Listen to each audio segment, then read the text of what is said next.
गुरु चरणों सेवा करना। गुरु रूप प्यारी साध संगत जीओ, वाहिगुरु जी का खालसा, वाहिगुरु जी की फतेह। धन धन गुरु के गुरबाचिया गुरु गोबिंद सिंह जी चमत्कार कोठी ਆਪਾਂ शुरू की कल के दिन साध संगत जीओ, गुरु पातशाह ने इस पहले अध्याय में समझ लो अपने पूर्व जन्म की गाथा में बयान किया बापू भी कि मेरा कुछ नहीं सीखा था, मेरे सुख जो है उस अकाल पुरख के चरणों में जुड़ी हुई थी। फिर उस परमात्मा ने मैंने हुक्म किया, आदेश किया कि तुम इस जगत में जाओ। तो फिर साधु ने इधरों माता पिता की इतनी पारी तपस्या करके सानू एक विशेष मनोरथ के लिए इस जगत में भेजा गया। तो उस मनोरथ की पूर्ति ਲਈ सानू इस जगत में जन्म लेना गया। अगला जो अध्याय साधु जो है गुरु परिवार की पूर्व यात्रा। गुरु तेग बहादुर जी सतगुरु नानक देव जी की गुरगद्दी के 9वें गुरु सन। संबत 1723 करनी विच आप धर्म प्रचार के उद्देश नाल सन परिवार पूर्व बन चले। आपके नाल आपके माता जी माता नानकी जी, महल माता गुजरी जी के भाई कृपाल दास जी अते अनेका सेवक सन। कई नगरों में ठहरते अते संतां नूं निहाल करते हुए आपसे बैणी पुजे। इत्थे आपने कुछ समय निवास किया। साहिब श्री गुरु गोबिंद सिंह जी प्रचित्र नाटक इसका इस प्रकार जिक्र करते वर्णन करते हैं। मुरपिट पूरब तीर्थ त्याना, पात पात के तीर्थ नाना, जब भी जात के बैणी पड़े, पुण्य दान दिन व्रत उतरे, कई प्रकाश हमारा पढ़ो, पटना शहर विखे पावले। पाओ मेरे माता पिता जी पूर्व विशावर यात्रा से चले अते कई तीर्थों से ठहरे। जब वो त्रिवेणी पाओ प्रयागराज पहुंचे तो इतने कुछ समा निवास किया। इतने आप बड़ा दान पुण्य करते रहे अते फिर पटना नगर में साडा जन्म होया। गुरु पातशाह ये भी आप बयान कर रहे हैं। प्रयाग तो चल के गुरु तेग बहादुर जी काशी पहुंचे। इतने कुछ दिन बिता के पटने वाल कूच किया। पटने विखे काफ़ी गिनती में गुरु का देश श्रद्धालु रहते सन। इसलिए आप कुछ समा इतने निवास करते रहे अते संतां नूं निहाल करते रहे। ऐसे ही असम देश दीयां संतां वल्लों आपको बेनती की कि उन्होंने भी दर्शन देके निहाल करो। तो आप परिवार नूं पटने छड़ के जयपुर के राजा राम सिंह नाल असम देश वल चले गए। फिर बालक का जन्म पटना शहर गंगा किनारे बसिया हुआ पुरातन शहर है। आजकल ये सूबा बिहार की राजधानी है। पटने की पवित्र धरती के गुरु गोबिंद सिंह जी का जन्म हुआ।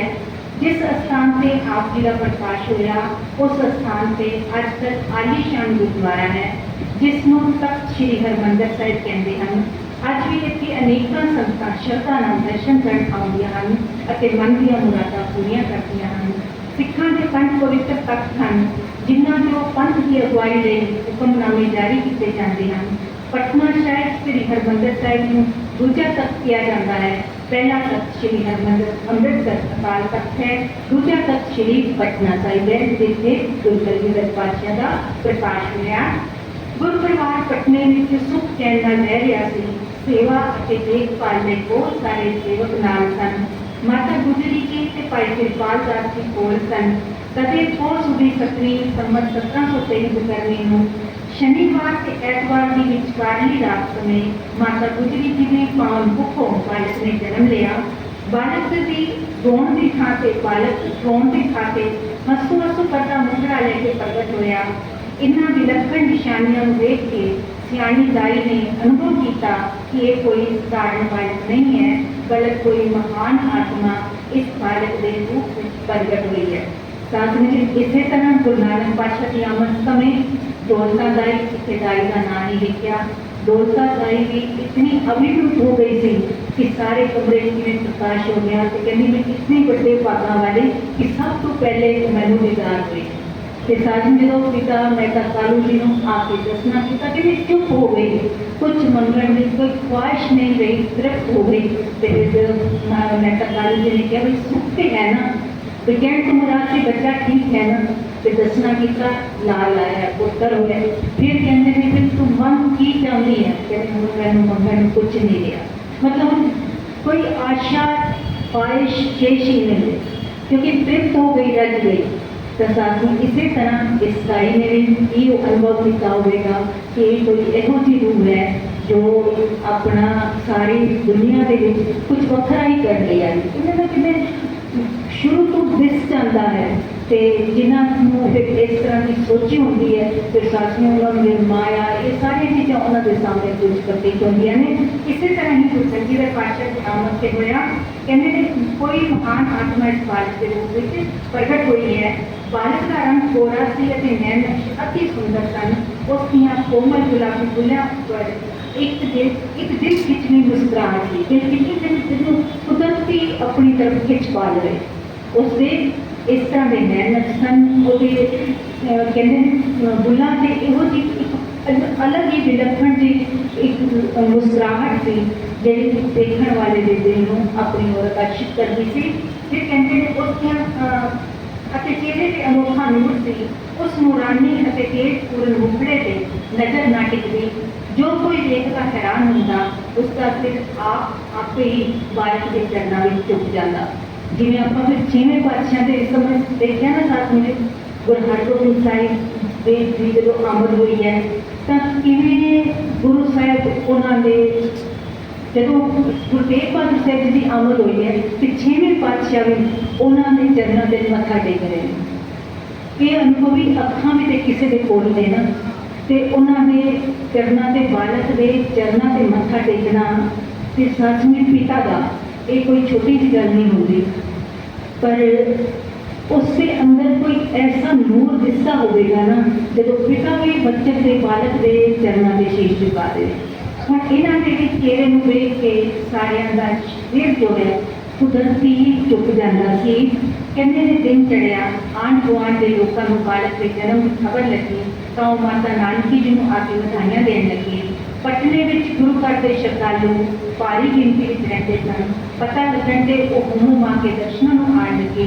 हवेली में रौनक लग गई, ढोलकियां से छेड़े बजन लगे, गुरबाणी दियां धुनां उठन लगियां, कड़ा प्रसाद दियां देगा तैयार होने लगियां, अटूट लंगर वरताया जाने लग्या।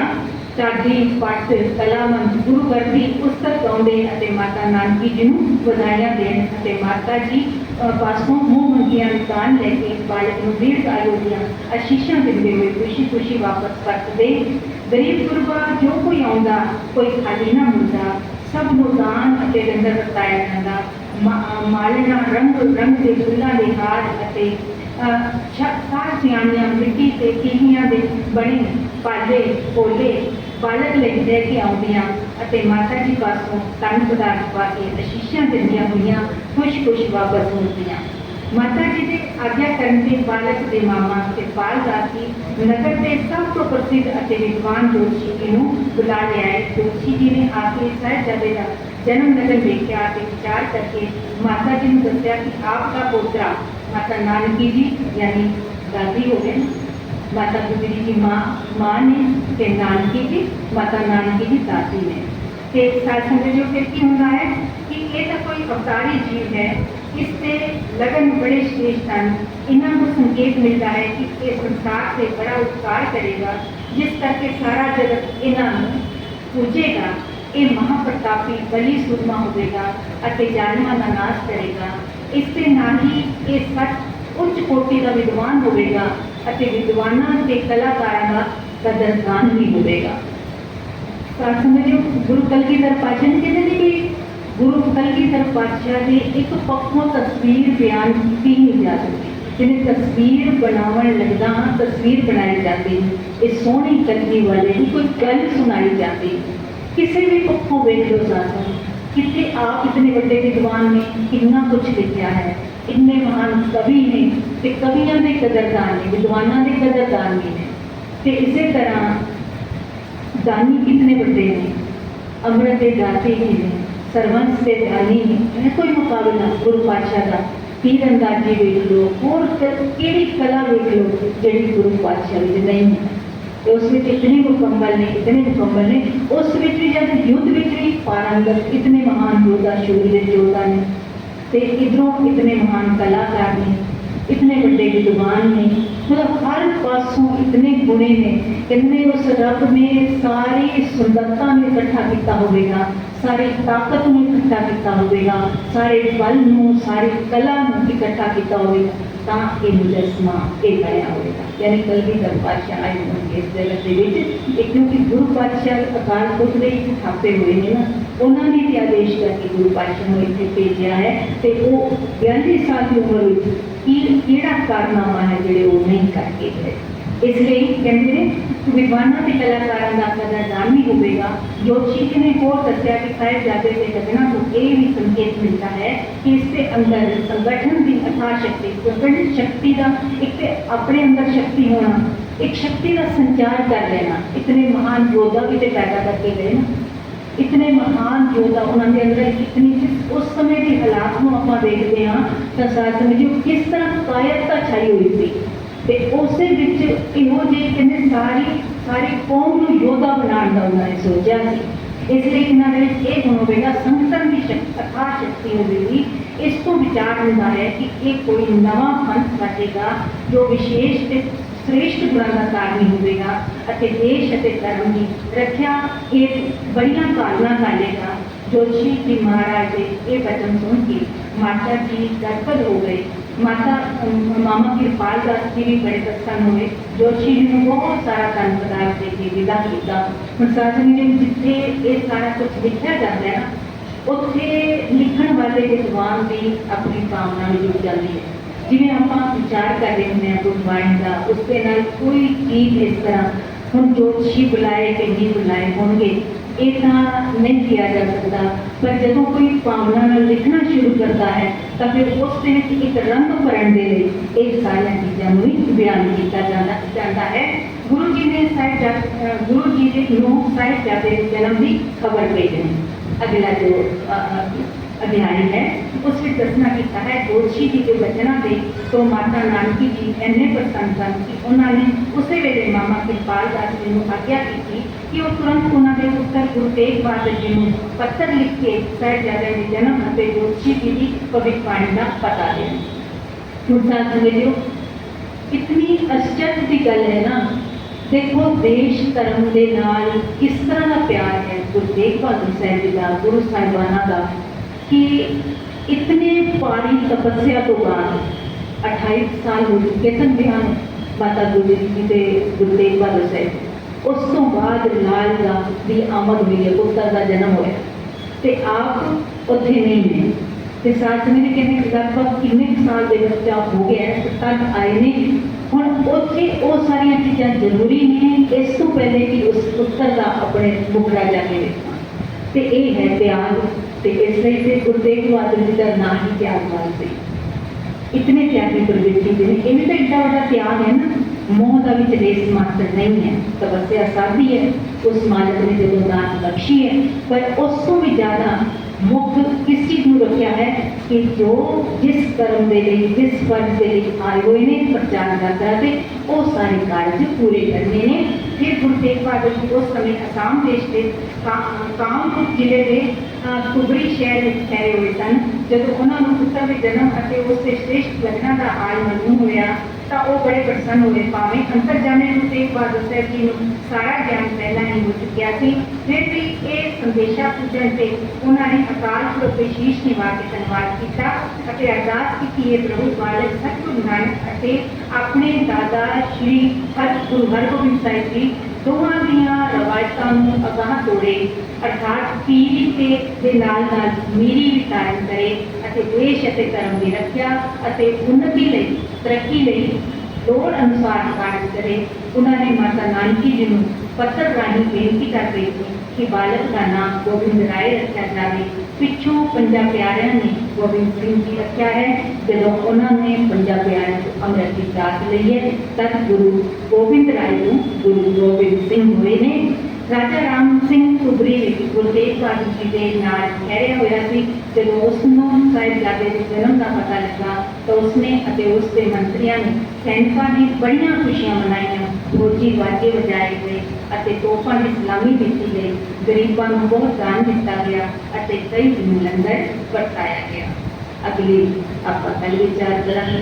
वाहिगुरु मिहर करे आप प्यार के नाल श्रवण करते जाइए तो गुरु साहब का और जेकर आप बड़ी भावना के नाल पढ़ांगे तो सुनांगे ना तो तस्वीर भी सामने आ जाएगी कि किवें गुरु साहब किवें की कोतक करते सन अगे सारा वर्णन आएगा तो बड़ा आनंद बनेगा।